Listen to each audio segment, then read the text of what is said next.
Hey everyone, this is Alex Bennett, the director over here at Milwaukee Music Lessons, and we are going to do a free tutorial on high-pass filtering. We got ourselves a mixing tutorial today. So what is high-pass filtering and why is it important to creating a more clear mix? A high-pass filter, as the name implies, means that high frequencies are passing through and low frequencies are getting removed or weeded out. And so to kind of give a nice visual demonstration here of our high pass filter, I'm going to set a level here. We'll set it at about 100 hertz, right? And then we're going to add this nice little curve here, and as you can see, what the EQ is doing is it's letting the high end stay, and then as we get closer to this curve, it starts to remove the low frequencies below this set point here at 97.3 hertz. You can see it's not a brick wall. It does gradually remove them, and you can adjust how sharp that curve is, how sharp that slope is, by setting the different levels here, how many decibels per octave you're removing. So the lower the number, the more gradual it is, versus the higher the number, the more intense it is. Or in this case, we even have a brick wall, meaning that it's just a straight line that drops off at this point. So I don't see a whole lot of brick walls. The only time I ever use a brick wall is for like examination, like if I'm soloing a channel and I really want to make sure I'm getting the precise frequency. I don't think I've ever used it in an actual mix. Most of the time you want a nice, more natural removal of those low frequencies. But for me personally, I go anywhere from 12 to maybe about 30 or 36 is about the max that I go for. So why would you want to use a high pass filter? Well, think about a PA system for a second, right? We have the subwoofers and then we have the mains.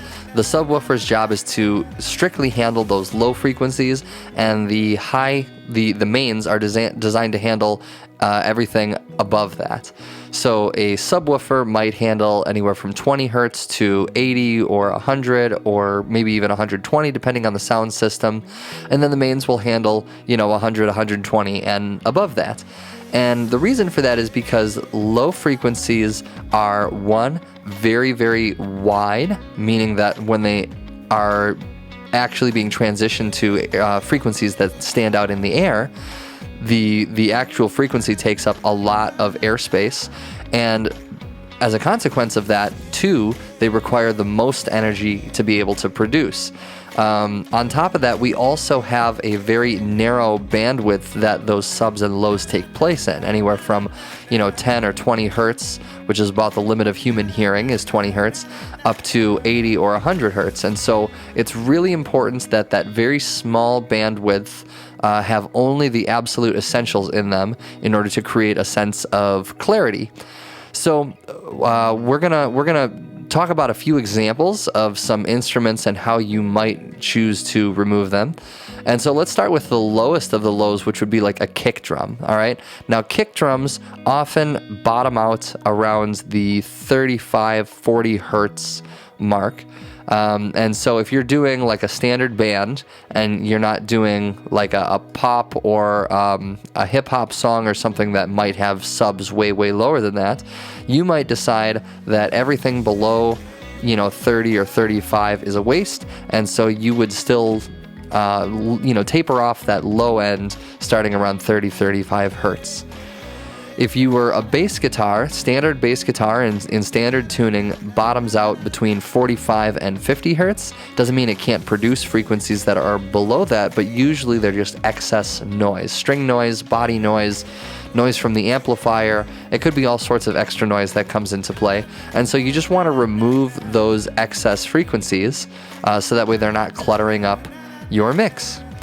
If you were, say, a electric guitar, or even an acoustic guitar, your low E string usually bottoms out around 75 to 80 hertz.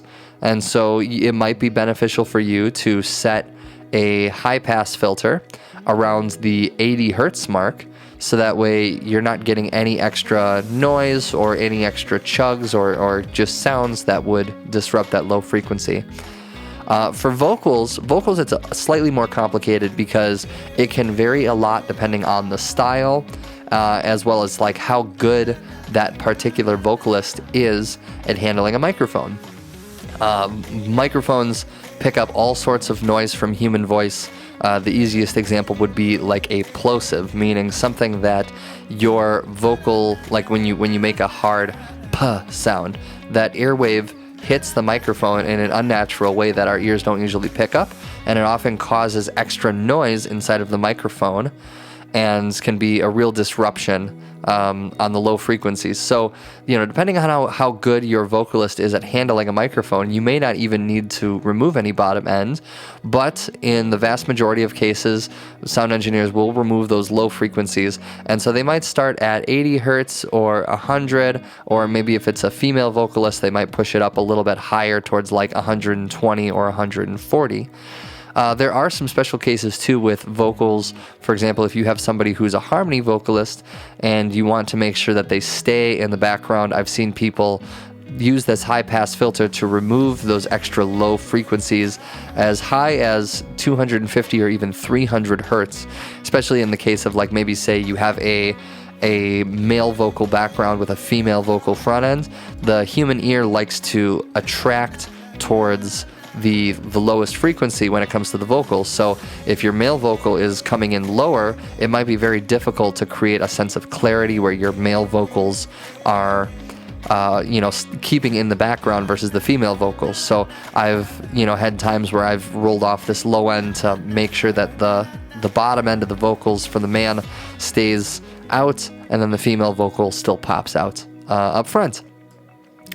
And of course you can go and look at all of the other, like the different various drums, figuring out where snare drum likes to go down, or if there's any frequencies they need in there, each of the individual toms. Sometimes, you want to remove the bottom end of overheads, so that way the kick drum and the low end of the toms can just kind of do their thing. There's lots of cases in like hip hop and various pop styles where removing the low end of a synthesizer has been really advantageous, or maybe you're using something that really sticks up there, like say a shaker or a tambourine, and you just want to make sure there's no extra noise that makes in, all of that stuff. It seems like a small amount, and you can even look at the before and after and think like, what are we removing? We're really not removing that much. But believe me, if you're using large track counts, like this song here, for example, where we have, probably close to 30, 40 tracks, maybe even more in the song, you can imagine that all of that information adds up over time and eventually causes a serious amount of clutter inside of your mix. And so, again, just creating that sense of clarity, you want to make sure that your low end is very well defined.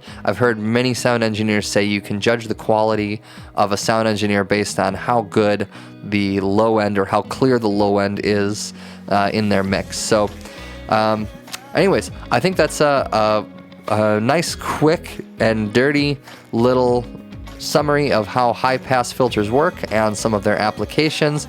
If you have any questions for me, please don't be afraid to reach out to me. You can always get a hold of me at info@mkelessons.com, or you can visit the website mkelessons.com. Thank you so much, and we'll see you guys in the next one.